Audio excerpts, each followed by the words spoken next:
itlog. Itlog ng ano? Anong itlog yan? Anak, pwede tayo usap? Mag-usap tayo? Pag-usap tayo. O, sige.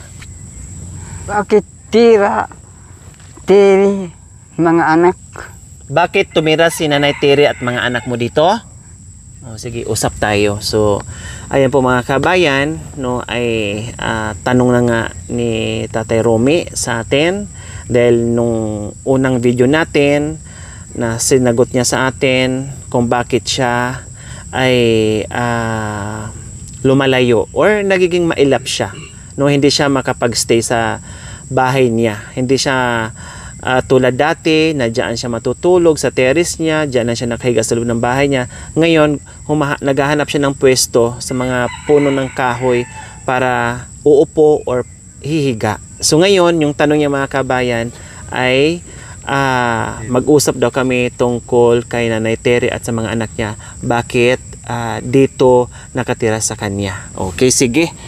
Doon kami lilipat mga kabayan kasi hindi namin alam, baka mamaya si Nanay Tere ay nandiyan na sa likuran at ano. Siyempre ayaw ko naman din masaktan si Nanay Tere kasi karapatan naman din ni Tatay Romy mga kabay na magtanong siya, no?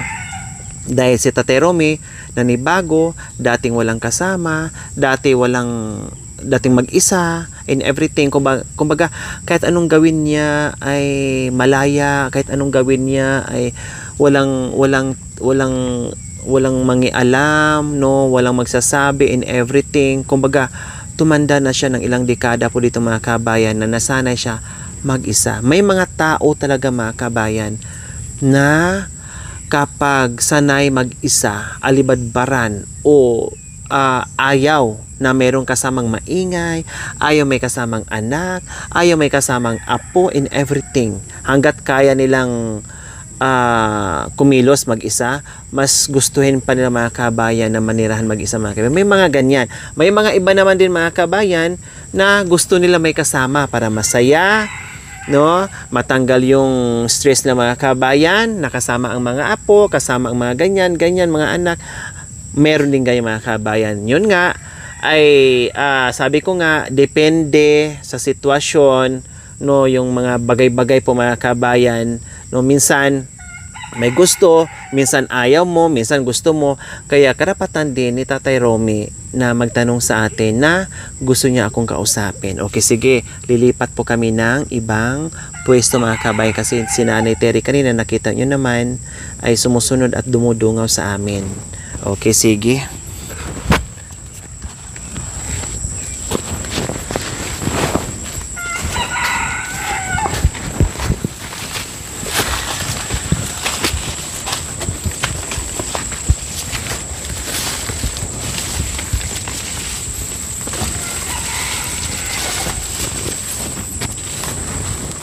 Nakalipat na po kami, medyo malayo-layo na kami mga kabayan. At least kung ano pang sabihin ni Tatay Romy mga kabayan ay hindi siya mag-alangan, no? Dahil alam niya na malayo tayo. Kasi kanina may pasinyas-sinyas pa siya mga kabayan. So ngayon, nandito kami at malayo at medyo malakas na rin yung boses ko. Kasi kanina hininaan ko mga kabayan kasi hindi ko alam. Hindi ko makikita. Baka mamaya nandiyan na si Nanay Tere sa likuran ng namin, no? Nagtago dyan sa puno ng kahoy mga kabayan. So ngayon, balikan natin yung tanong ni Tatay Ronnie kung bakit dito nakatira si Nanay Tere and Marwin and Kuya Bentot. Si Kuya Bentot mga kabayan ay medyo okay lang naman siya ni Kuya Bentot. No problem naman, no? Kasi kumbaga kahit papaano si Kuya Bentot ay madalas niya nakikita nung bago pa tayo dito. Kumbaga nasanay-sanay na siya ng konti kay Kuya Bentot mga kabayan. Si Marwin kasi, ito lang. And then si Nanay Tere, lalo na si Nanay Tere mga kabayan, na asawa niya na nawalay ng ilang taon o ilang dekada, I mean, no, na ngayon lang sumipot. Siguro isipan ni...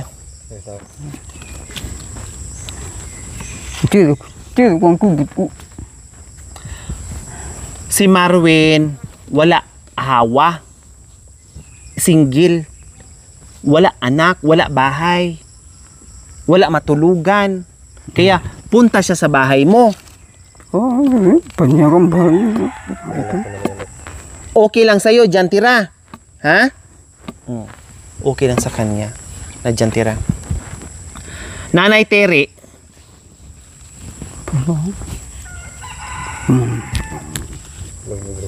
bubugin ka? Matagal na nga sila. Iniisip pa rin yung mga kabayan. Kaya siguro gusto nyo makipag-usap, iniisip pa rin yan. Pag binugbog ka, galit ako. Ako, ganyan sa kanila. Pag ginanyan ka. Ne? Huwag ka takot. Pag ganyan-ganyanin ka, ako, ganyan-ganyan sa kanila. Nagkatawa. Biglang nagpatawa. Tabako.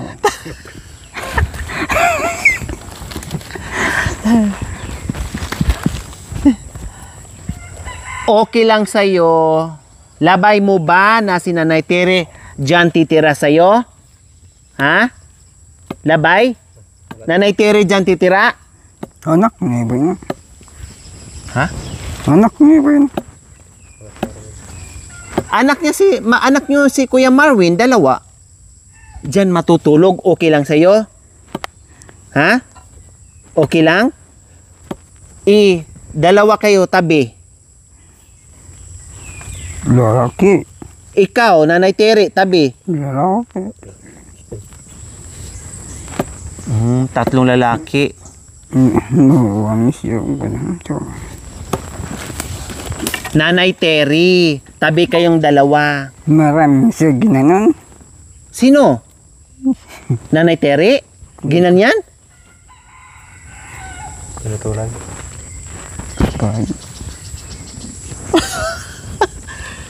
Hindi. Babae mo dito.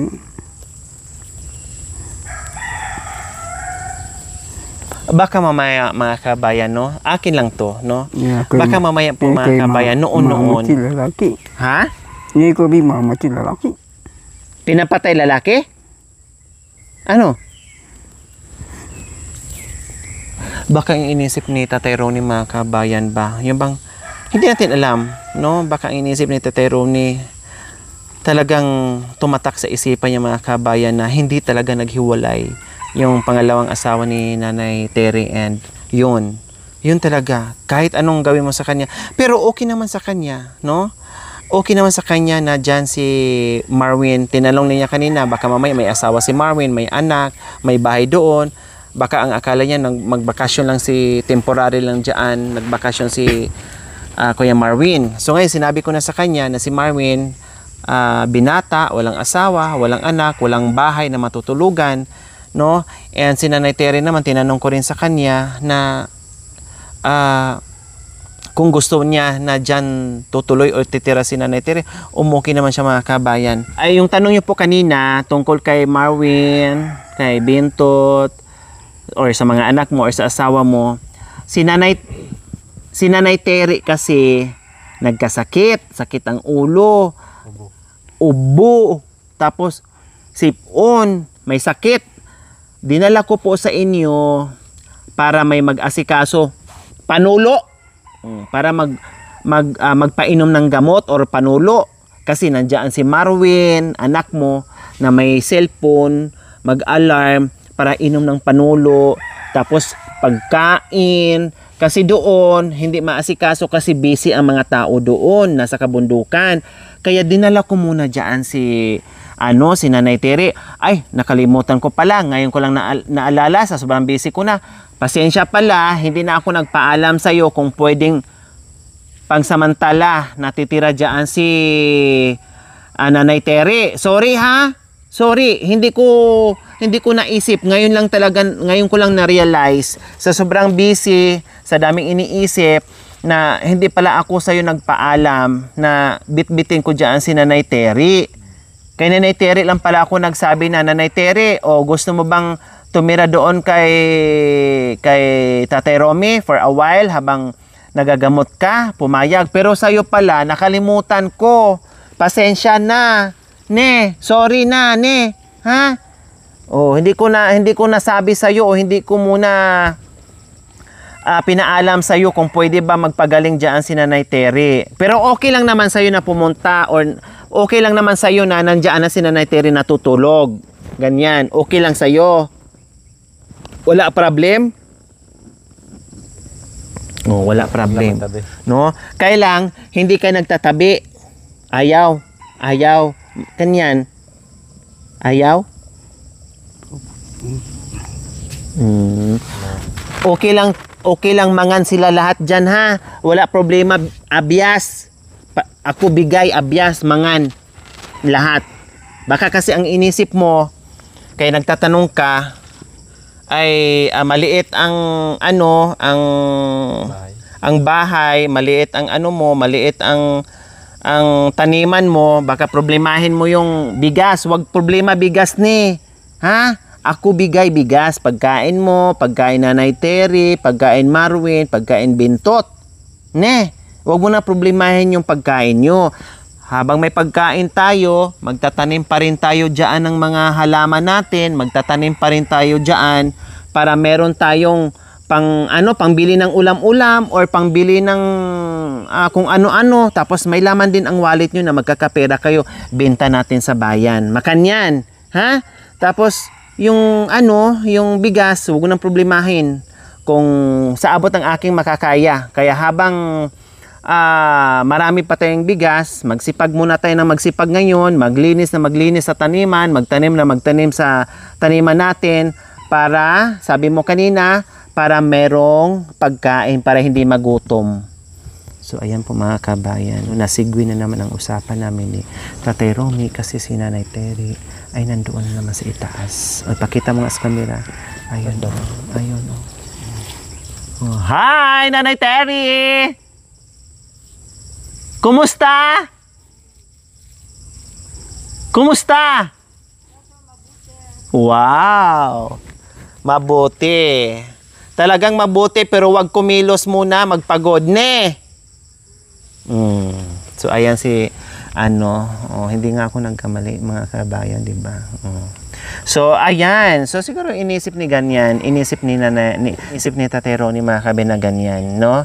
Pero inexplain na natin ngayon na wag niyang isipin, wag niyang problemahin kasi lalo na ngayon nandiyan si Sir Benny, no? Sir Benny Galang from New York. Yung isip po mga kabayan na nangako sa atin na buwan-buwan magpapadala kapag nandiyan titira yung kanyang mga anak. So ito na, natupad na nandiyan nakatira yung mga anak niya.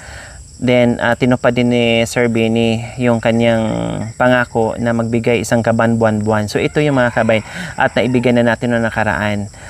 At sabi ko nga, hindi pa nila nabuksan yung 2 sako na tag 25, bali isang kaban po yun, hindi pa nabuksan mga kabayan kasi may mga bigay-bigay pa tayo, no? Mga bigay pa tayong mga bigas dyan mga kabayan, nakastock yung bigas nila, no? Ang pinoproblema na lang namin, ang ulam, minsan napupulot lang naman dito, no? Nandiyan lang, minsan naman ang ulam ay dinadalhan ko po sila mga kabayan, no? Dinadalhan ko sila, no problem lang naman. Pero ganun pa man, kahit maraming pagkain, maraming ulam, hindi pa rin nawawala yung sinasabi ko sa kanila na magtanim, maglinis, at yun naman ginagawa nila. Kahit hindi ko sabihin mga kabayan, ginagawa naman ni Tatay Romy. Lalo na si Tatay Romy at Bintot. So, ayan po mga kabayan, umalis na naman si Nanay Terry, no? Hinanap talaga niya kami kung saan kami. Kasi kanina nandoon kami. Malayo ang nilipatan namin. Nandoon pala nakaupo. Pero nakita ko na. Kasi maganda yung pwesto namin mga kabayan. Kapag may tao na paparating, makikita ko. Kaya nabantayan ko kaagad. So nandoon nakaupo mga kabayan. Nakatingin sa atin. Pero hindi naman niya masyadong marinig. Pero kumbaga nakamasid si Nanay Terry mga kabayan sa atin. No, binabantayan din niya kami kung saan kami nandoon, no? Umalis na naman siya, wala na naman siya diyan, no? Tapos mamaya babalik na naman yan at titingin sa amin.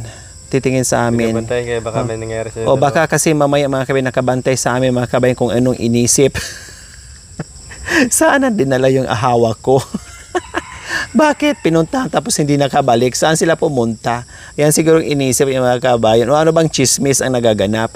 Ako bang pinagchismisan nila? Sino kaya ang pinag-uusapan nila? Mga ganon. Si Nanay Terry, marami katanungan. Si Tatay Romy din, marami din katanungan. O, di ba? Happy na? O, happy? Happy? Happy? Happy? Happy? Happy? Happy?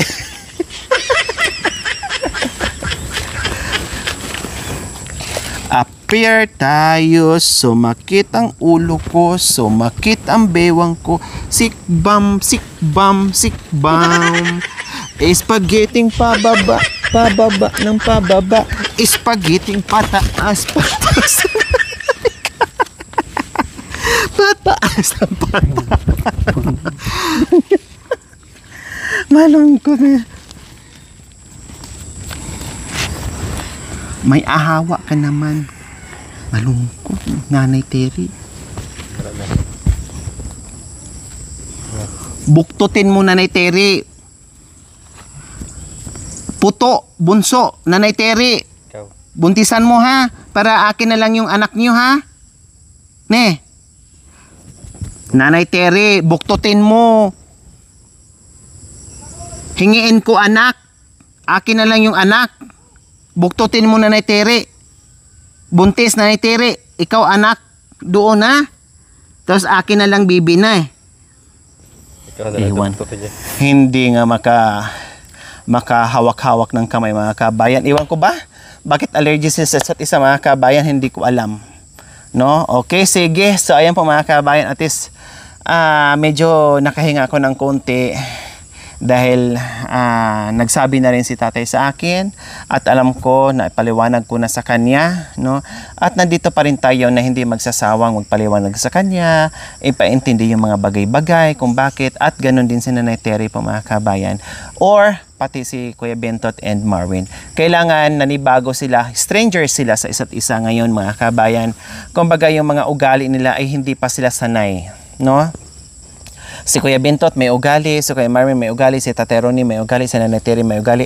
Ngayon lang nila nalalaman unti-unti. Ngayon lang nila malalaman unti-unti kung anong ugali meron sila bawat isa, no? Nangangapa pa sila ngayon mga kabayan, no? Maari nangangapa pa sila, nag-a-adjust pa sila sa bawat isa kasi nga po strangers po sila bawat isa mga kabayan kasi ngayon lang sila. Kahit sabihin natin magkadugo sila, magkapatid sila, magnanay, magtatay, pero sa dugo lang po yun. Ang mga ugali nila iba-iba. Kanya-kanya ang ugali ng mga kabayan, no? So, nandyan si tatay, nandyan si nanay, nandyan yung mga anak. Kailangan lang nila, no? Kailangan lang po nila mga kabayan yung unawa, pasensya, yung pakikisama, yung pagmamahal, no? Kailangan nandoon mga kabayan para manatili silang magkasama, manatili silang buo na kahit paano ay apas na magkakasama dyan mga kabayan. Kasi kung hindi po, no, kulang sa unawa ang isa't isa, kulang sa pag-iintindi ng isa't isa, kulang sa bigayan ng isa't isa, kung puro may mga pride po mga kabayan, hindi sila magtatagal. No, hindi sila magtatagal. Magkawatak-watak din sila. No, hindi sila magtatagal. Kasi hindi nga po nila nakasanayan at hindi po sila sanay, no, sa haba ng panahon, sa tagal ng panahon na hindi sila magkasama na ngayon lang kung kailan na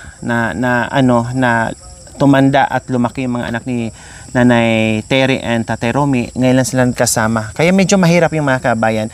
Kaya sa ngayon, so far so good, i-enjoy natin yung momento mga kabayan. Sa panahon na nagkakasundo sila, sa panahon na magkakasama sila, i-enjoy natin. Hindi natin masabi hanggang kailan yung pagsasama nila, hindi rin natin masasabi na tatagal sila, hindi rin natin masasabi na hanggang bukas na lang. So, naglalaro ang panahon para sa kanilang pagsasama na hindi natin talaga matiyak kung kailan yung pagmamahal, yung pasensya, yung unawa ng bawat isa mga kabayan.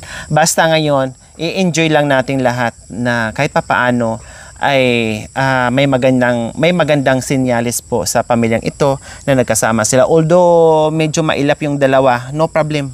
Lagi ko naman sinasabi yan, okay lang. Ang importante magkasama sila sa isang bubong. Kaya ayan lang po mga kabayan, no, hindi pa rin ako magsasawang mag-guide sa abot ng aking makakaya. Kaya nga sabi ko, yung ginagawa natin, hindi lang yung pagmimisyon na magbigay tayo ng tulong, pagpapatawa, pag may iyakan, may pang FAMAS hour din minsan, no, lahat na extravaganza na talaga yung ginagawa natin mga kabad. Pati yung coach sa buhay-buhay nila, nagiging coach na rin tayo sa buhay-buhay ng mga kabad nila kahit papaano kung ano yung kaalaman at alam natin yung kung ano yung tama, sinishare natin sa kanila. Kasi sa gugustuhan natin na magkakasama sila ng matagal na panahon. Kaya maraming salamat din sa inyo, syempre, sa aking mga sponsors, subscribers, followers, YouTube members, viewers, commentators. Please, wag po kayong magsawang manood without skipping ads sa aking mga vlogs. And please, paki-like and share na rin po. Maraming salamat po sa aking mga viewers. We love you all and bye-bye tayo. Bye! Mwah! Yan. Okay, ta. Sayang, malayo. Senyorita. Senyorita na. Ayan ang kinuha ni Bintot. Diyan pala galing. Woo!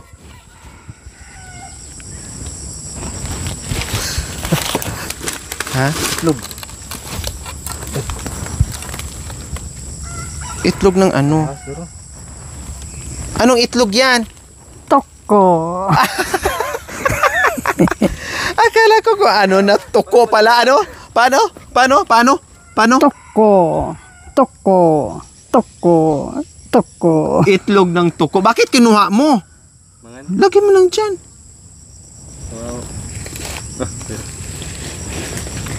Diyos ko. Kinuha niya. Tuko pala. Akala ko sa ibon. Kaya pala dumikit. Nagulat ko. Biglang tumuko. Toko.